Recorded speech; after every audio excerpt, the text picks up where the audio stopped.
네, 이번 시간에는 국제 주식 시장에 대해서 학습하는 시간을 좀 갖도록 하겠습니다.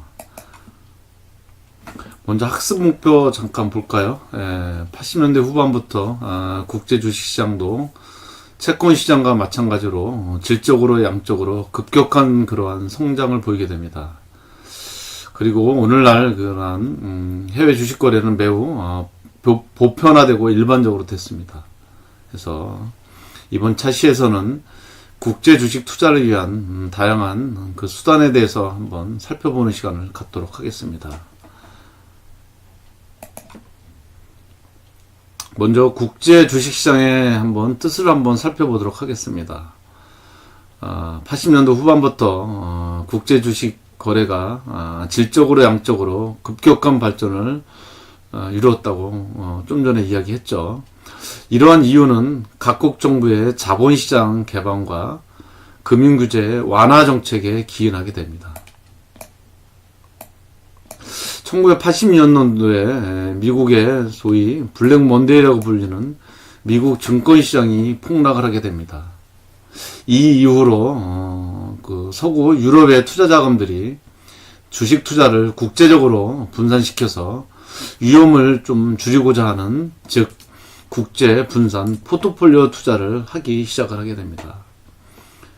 아울러서 기업들도 해외에서 자본을 조달하기 위해서 해외 증권 거래소에서 주식을 상장시키거나 또는 DR과 같은 주식 예탁 증서를 발행함으로써 인해서 국제 주식 시장의 공급 물량을 점차적으로 늘리게 됩니다.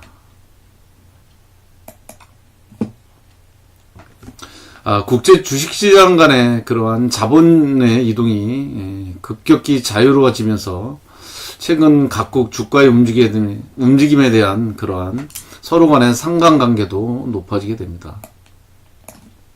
하지만 세계 여러 나라 각국의 경제 상황과 주가는 분명히 다를 수가 있습니다. 따라서 아무리 상관관계가 높다더라도 국제 분산 투자에 대한 그러한 이점은 아직도 전 세계 금융시장에 많이 남아 있습니다. 따라서 국제 주식을 국가 간에 분산 투자하는 게 투자자 입장에서 볼 때는 효율적인 그런 방법일 수도 있습니다. 자, 그러면 주식을 통해서 투자하는 그 수단이 여러 가지가 있는데 먼저 종류를 먼저 한번 살펴보도록 하겠습니다.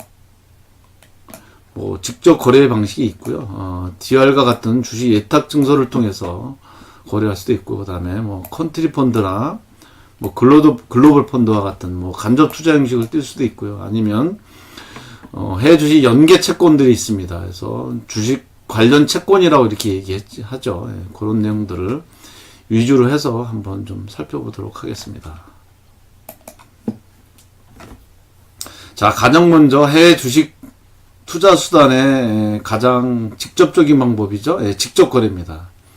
그래서 해외 주식을 직접 매입하거나 매도하는 것을 의미를 하고 있습니다. 이러한 경우는 거래하는 증권회사가 해외 지점이나 현지국 증권회사를 통해서 매매 주문을 처리해 주어야 합니다. 이런 것들. 그래야만 좀 거래가 될 수 있겠죠.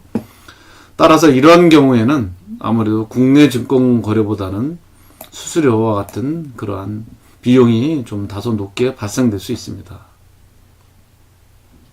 하지만 해외 주식 투자에서는 그러한 거래 비용만 높게 발생되는 것이 아니라 해당 국가의 컨트리 리스크와 같은 국가 위험과 또 환위험 등 이런 것 같은 여러 가지 투자 위험도 함께 높은 경우가 있습니다. 그래서 그런 것들을 좀 고려를 해야 되는 그러한 고민이 있습니다.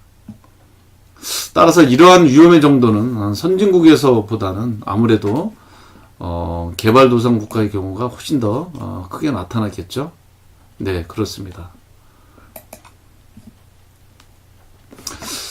이러한 직접 거래는 그러한 반면에 또한 국내 시장에서는 제거할 수 없는 그러한 체계적 위험, 보통 베타라고 얘기하죠. 그러한 시장 위험을 국제 분산 투자를 통해서 일정 부분 낮출 수 있는 그러한 장점도 있습니다. 이러한 직접 거래를 하는 데 있어서 국내 주식 투자에 비해서 해외 투자를 어렵게 만드는 것은 그 해외 투자에 대한 위험보다는 아무래도 거래 절차에 대한 그러한 불편함 또는 투자를 위한 여러 가지 정보에 대한 취득 비용과 시간 문제로 귀결이 되게 됩니다.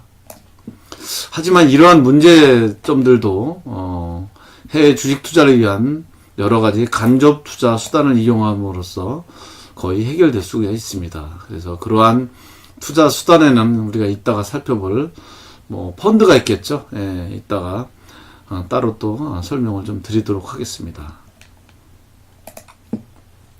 자, 두 번째 방법은 주식 예탁 증서입니다. 보통 DR이라고 표현하고 있습니다. 이 예탁 증서는 은행이 다량의 외국 증권을 사들이고 이러한 증권들을 신탁 거래 계정에 예치한 후에 신탁된 자산을 기초로 해서 증권을 발행하는 것을 의미를 하고 있습니다. 일반적으로 세 가지로 좀 구분할 수 있습니다. 하나는 ADR입니다. 아메리칸 데포지터리 리셉트. 그래서 ADR이라고 얘기하는데 미국 시장에서 거래되는 주식 예탁 증서가 되겠습니다. 다음은 EDR이거든요. EDR. 유로피언 데포지터리 리시프트. 그래서 유럽에서 거래되는 주식 예탁 증서가 되겠습니다. 또 GDR도 있습니다. 글로벌 데포지터리 리시프트. 그래서 국제금융시장 전체를 대상으로 하는 그러한 DR이 되겠습니다.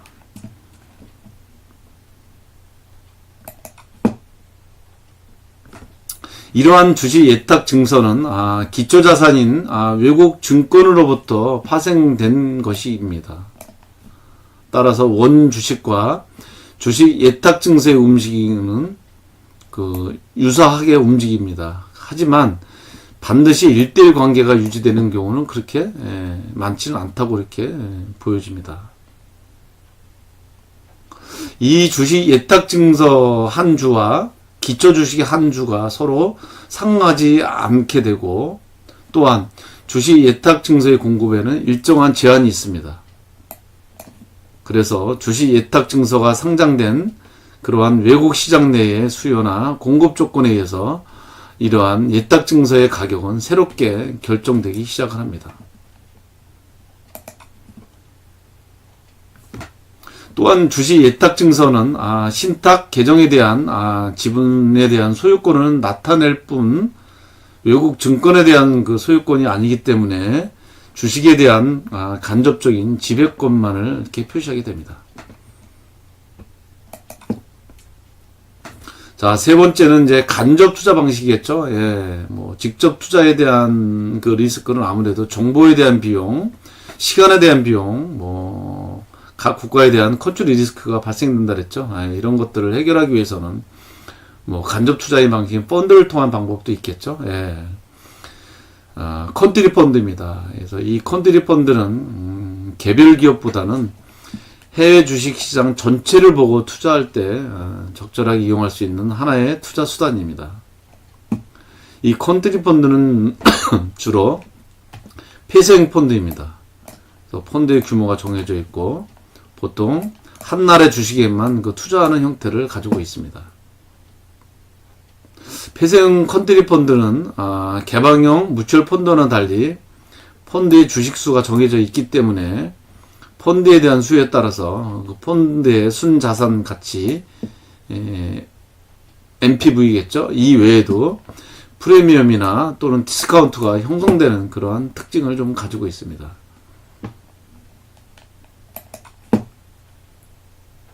자, 컨트리 펀드는 1985년 뉴욕에 상장한 코리아 펀드가 있었어요. 이 코리아 펀드는 우리나라에 투자하는 최초의 컨트리 펀드입니다. 한국에 대한 직접 투자가 제한되었던 아주 오래전 과거에는 종종 큰 폭의 프리미엄이 거래되었을 정도로 한때는 인기가 끌었던 그러한 펀드입니다. 또 컨트리 펀드는 특정 국가보다는 다소 확장된 개념인 특정 지역에 투자하는 폐쇄형 펀드들도 있습니다. 이들은 지리적으로 가까운 지역의 그 국가들을 한 군데로 묶어서 투자하는 뭐 그러한 펀드도 있습니다. 뭐 예를 들어 볼까요? 예, 유럽 지역에 주로 주식에 투자하는 유로피언 펀드, 또 아시아 지역의 국가의 주식에 투자하는 뭐 아시안 펀드, 또는 뭐 라틴 아메리카 지역에 위주로 투자하는 라틴 아메리카 펀드, 이렇게 여러 가지 형태로 컨트리 펀드가 이렇게 만들어져 있습니다.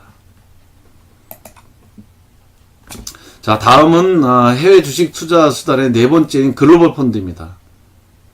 이 글로벌 펀드 또는 국제 투자 펀드라고 그러는데요. 이 펀드는 컨트리 펀드와는 달리 전 세계를 대상으로 해서 투자하는 펀드입니다.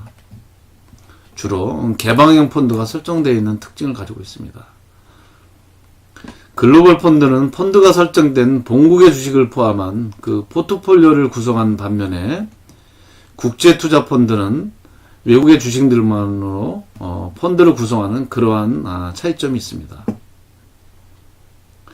대부분 개방형이기 때문에 항상 펀드의 순자산 가치인 NPV, 네트 프리젠트 밸류에 의해서 매매가 됩니다. 따라서 폐생 펀드처럼 프리미엄이나 디스카운트가 형성되지 않은 그러한 특징을 좀 가지고 있습니다.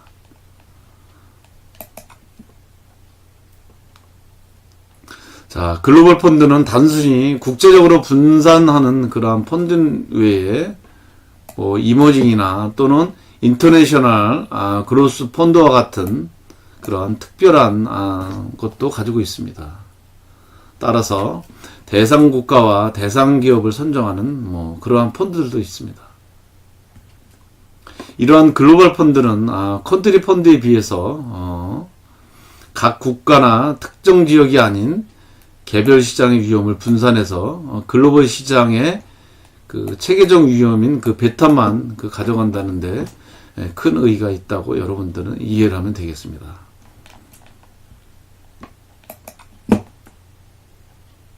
자, 다음은 해외 주식 투자 수단의 다섯 번째입니다. 해외 주식 연계 채권입니다. 이거는 주식의 성격을 가지고 있는 채권이라고 이렇게 여러분들은 아마 많은 과목에서 이해를 하셨을 겁니다.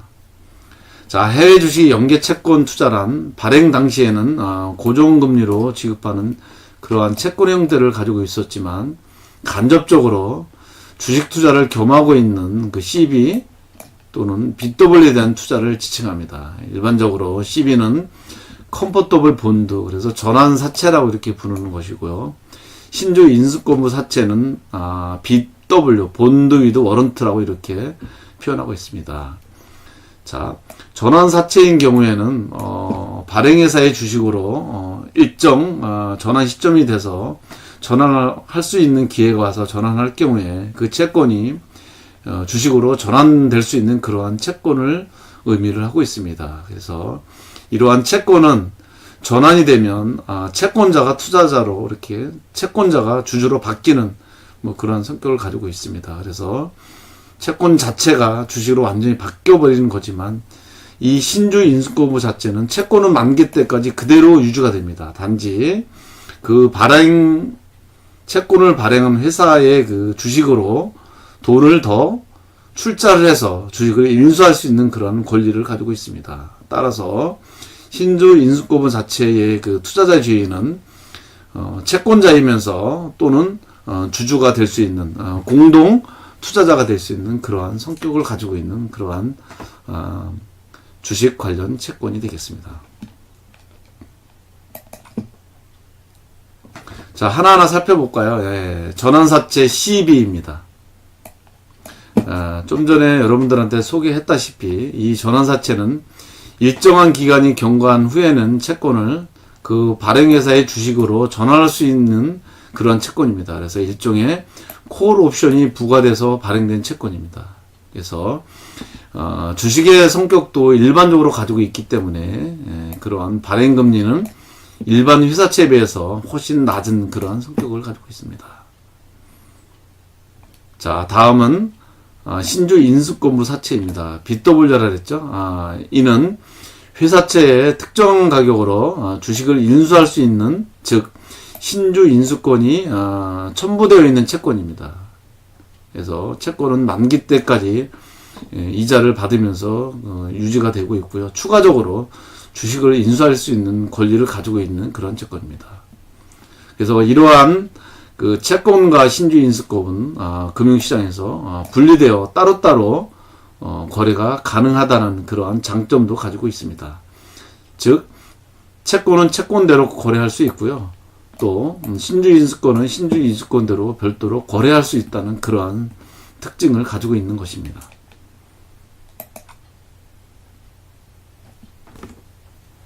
자, 이러한 해외 주식 연계 채권이 국제금융시장에서 외국 기업의 글로벌이나 유로 타입으로 발행돼서 활발하게 유통되는 이유는 여러 가지가 있습니다. 자, 첫 번째, 투자자 입장에서 봅니다. 비교적 안전하게 해외 시장의 주식에 투자할 수 있겠죠? 또 발행자 입장에서는 조달 금리를 좀 낮출 수도 있고, 아무래도 뭐 일반 채권보다가 금리가 낮잖아요. 그리고 자사의 그러한 주식도 일정 가격 이상에서만 해외에 매각하는 장치를 가지고 있기 때문에 활발하게 국제 주식시장에서 거래가 되고 있습니다. 자, 우리나라의 경우에는 1992년 이전에는 외국인에 의한 주식 투자가 허용되지 않았습니다. 따라서 유로 시장에서 한국 기업의 그 주식 연계 채권의 발행과 유통이 활발하게 이루어질 수밖에 없는 그러한 시기가 있습니다. 물론 지금은 우리나라 주식시장도 100% 외국인에 의해서 개방되어 있습니다. 그래서 외국인들이 맘만 먹으면 우리나라 기업이 발행한 주식도 얼마든지 많이 살 수 있는 그런 특징입니다. 지금은. 자, 그러면 이제 세계 주요 주식시장에 대해서 한번 좀 살펴보도록 하겠습니다. 미국, 일본, 영국, 홍콩, 중국, 이 시장에 대해서 좀 살펴보도록 하겠습니다. 자, 먼저 미국 시장입니다. 아무래도 세계 최대의 주식 발행 및 유통 시장이겠죠. 1817년 뉴욕 증권거래 출범을 계기로 해서 월스트리트는 미국 자본시장의 중심으로 자리 잡게 됩니다. 물론 미국에는 미국 뉴욕 증권거래소 위에도 뭐 상당히 많습니다. 아메리칸 스톡 익스체인지, 뭐 필라델피아 스톡 익스체인지, 뭐 포함해서 뭐 7개의 증권거래소도 있고요. 그 다음에 파생상품 시장도 열려져 있습니다. 뭐 시카고 머천타이트 익스체인지, 그리고 시카고 옵션 익스체인지 등 뭐 파생상품인 선물 거래소가 이루어지고 있고요. 그 다음에 장외시장인 나스닥 시장도 이렇게 개설이 되어 있습니다. 자, 미국은 증권거래 감독기관이 SEC입니다. 시큐리티 앤 익스체인지 커미션이겠죠. 그래서 이 기관은 미국 증권의 가장 큰 감독기관입니다. 그래서 독립성이 보장된 정부기관입니다. 그래서 이 SEC에서 증권시장 관련된 각종 연방법을 관장하고 있습니다. 그리고 이 법의 시행에 필요한 여러 가지 규정, 규칙, 규정 재정권까지 갖고 있을 정도로 증권거래는 강력한 그 권한을 가지고 있습니다. 그리고 미국은 주식 매매에 있어서 기관 투자가의 그 비중이 꾸준히 증대되어 왔습니다. 그리고 증권 투자회사인 뮤추얼펀드가 다른 여타 나라에 비해서 상당히 잘 발전되어 있는 그러한 나라가 되겠습니다. 자, 계속해서 미국 시장을 좀 살펴보도록 하겠습니다. 미국 시장은 기관 투자가에 의해서 주로 주도가 됩니다. 그래서 합리적이고 과학적인 그런 분석 기법하고 중장기적인 그 투자 형태에 대한 그 미션이 자리 잡혀 있습니다. 그리고 SEC에 의해서 내부자 거래나 시장 조작 등과 같은 그러한 불법 거래에 대한 부분이 철저히 감시되어 있어서 어느 나라보다도 상당히 효율적인 주식시장을 유지하고 있는 것으로 이렇게 인정받고 있습니다. 뉴욕 증권 거래를 비롯한 미국의 증권거래소가 갖는 특이한 제도로서는 스페셜 리스트라는 그 제도가 있습니다. 이 제도는 해당 종목에 대한 딜러와 브로커가 되는 동시에 시장을 공정하고 질서 있게 유지하는 그러한 마켓 메이커, 시장 조성자의 책임도 함께 진다는 그러한 장점을 가지고 있는 제조도 있습니다. 자, 미국인 경우에 75년 단행된 수수료 자율화 조치의 덕택으로 인해서 주식을 거래함에 있어서 여러 가지 종류의 브로커를 선택 가능하게 됩니다. 크게 세 가지가 있습니다. 풀서비스 브로커와 디스카운트 브로커, 그 다음에 딥 디스카운트 브로커가 있습니다. 먼저 풀서비스 브로커입니다. 이 브로커는 거래 체결뿐만 아니라 투자 자료 제공이나 투자 상담, 투자 구자의 관리 등 여러 가지 다양한 서비스를 제공하는 브로커가 되겠습니다. 자, 다음은 디스카운트 브로커입니다. 이 브로커는 매매 체결 외에 다른 서비스는 거의 제공하지 않습니다. 그렇기 때문에 상대적으로 수수료가 저렴하겠죠. 다음은 딥 디스카운트 브로커입니다. 이 브로커는 주로 인터넷 등을 통한 거래를 체결시켜 주기 때문에 수수료가 디스카운트 브로커보다는 다소 좀 저렴하다는 그러한 특징을 좀 가지고 있습니다. 자, 다음은 일본의 주식시장을 좀 볼까요? 1960년대 동경에서 가장 먼저 주식 거래가 시작을 하게 됩니다. 지금 현재에는 동경증권거래소, 오사카증권거래소 등을 포함한 8개 증권거래소가 이렇게 열려져 있고, 장외시장하고 선물과 옵션 거래소 등이 또 개설되어 있습니다. 이 중에 동경증권거래소가 절대적으로 큰 비중을 차지하고 있습니다. 그러나 그 일본은 미국과는 달리 증권 거래에 대한 규제가 상당히 좀 많은 편입니다. 그리고 대장성에 의해서 즉 대장성의 증권국에 의해서 철저히 감독되고 있는 그러한 모습을 보이고 있습니다. 일본의 주식시장에 관련 법규는 대부분 우리 주식시장에서 그대로 적용되어 사용되어 왔습니다. 따라서 일본의 주식 관련 법규는 우리나라의 시장의 관련 법규가 다소 이렇게 많이 비슷한 점이 많이 좀 있습니다.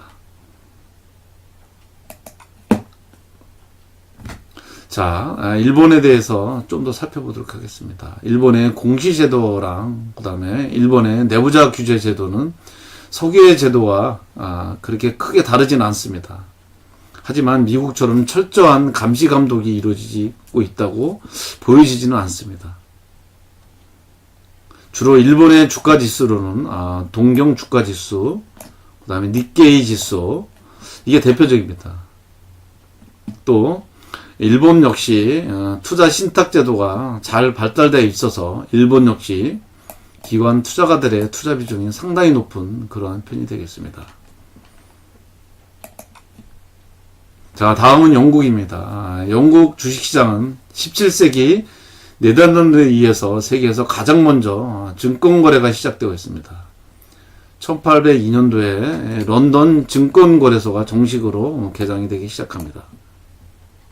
또 이러한 런던 증권거래소 외에 3개의 연합증권거래소와 3개의 지방 증권거래소가 있습니다.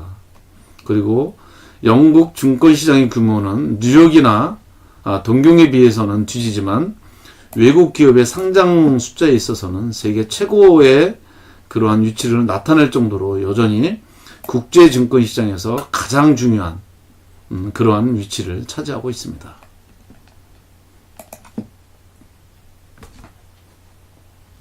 자, 영국은 1986년도에 빅뱅 이후에 런던 증권거래소는 런던 국제증권소로 명칭이 바뀌게 됩니다. 그리고 런던 국제증권거래소는 외국 주식시장, 그죠? 그 다음에 채권시장, 옵션시장, 그리고 금융선물시장으로 이렇게 나눠질 수 있습니다.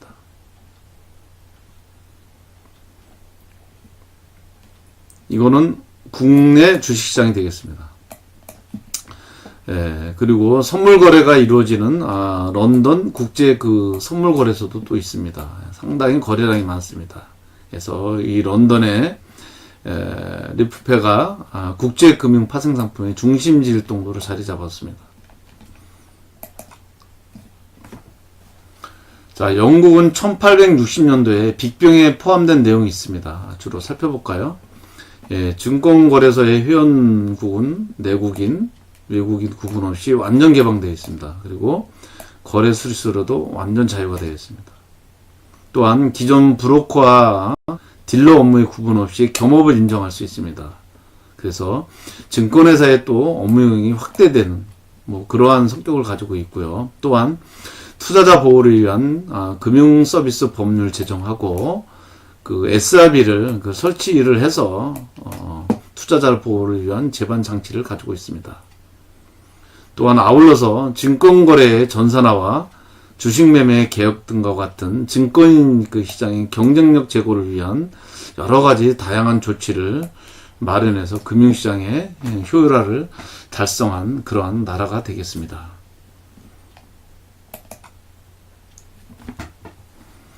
자, 영국의 주가지수는 파이낸셜 타임스 인덱스가 가장 널리 사용되고 있고 전 세계적으로 알려져 있습니다.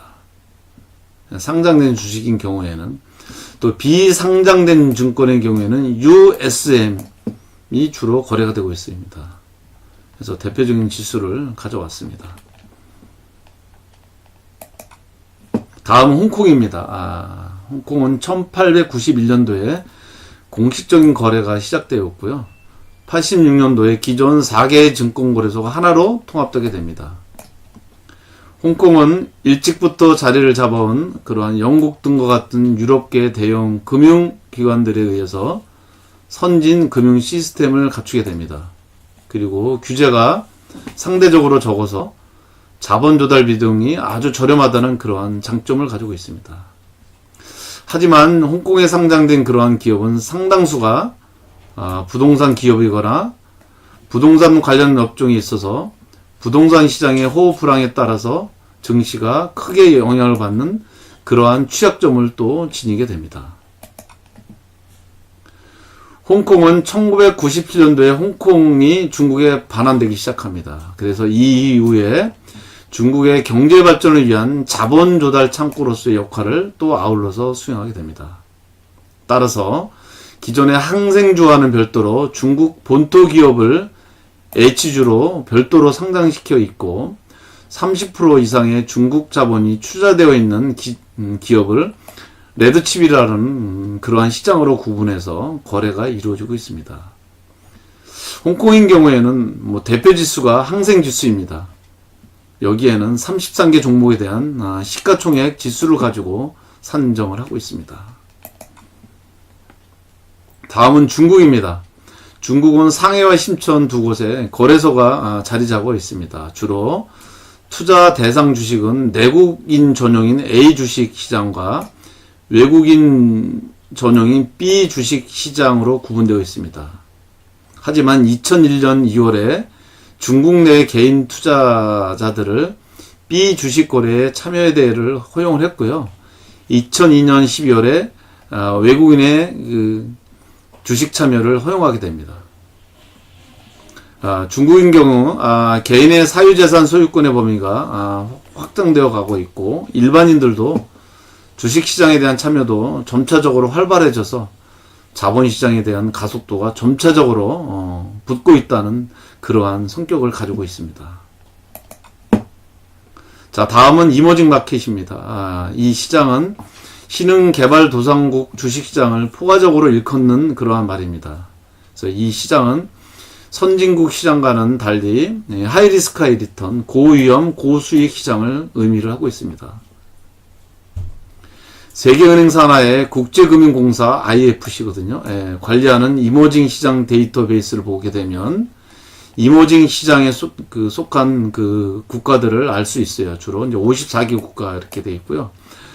국제금융공사인 IFC는 이들 국가의 주식시장을 가중평균한 그 이머징 시장 지수를 산출을 하고 있습니다. 현재는 S&P, EMDB가 그 기초를 이루어지고 있습니다. 자, 이러한 이머징 시장은 선진국 시장과는 분리 정도가 매우 높습니다. 따라서 국제 분산 투자에 대한 그러한 효율성을 증대시킬 수 있지만 주식시장의 인프라나 거래 시스템이 잘 발달되어 있지 못할 경우에는 아무래도 절차나 비용 면에서 불편한 점이 많이 따를 수 있습니다. 따라서 상대적으로 투자 위험이 높을 수도 있기 때문에 이러한 점을 좀 고려를 해서 투자를 좀 해야 됩니다. 자, IFC를 비롯한 그 국제금융계 이머징 주식시장의 그러한 육성 노력에 의해서 점차적으로 이머징 시장은 괄목할 만한 그러한 성장을 이루게 됩니다.